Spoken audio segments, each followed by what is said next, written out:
Patrice Evra kwa mara nyingine tena amechochea mzozo katika mchuano mkali wa muda mrefu wa ligi kuu ya Uingereza kwa kuwataja washabiki wa Arsenal kuwa kikwazo kikuu cha klabu hiyo katika kauli yake iliyozua gumzo kubwa mitandaoni.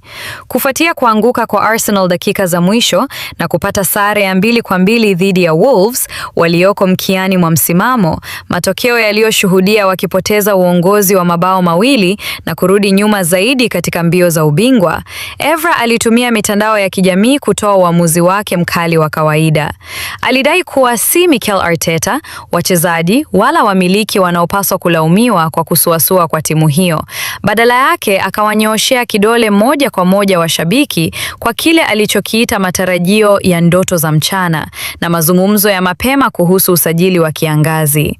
Kwa Evra, mzunguko wa matumaini yaliyopitiliza yanayofuatiwa na chuki ya ndani kwa ndani ndiyo maumivu ya kichwa ya kweli pale Emirates, na matamshi yake ya hivi karibuni yamezua hasira miongoni mwa mashabiki.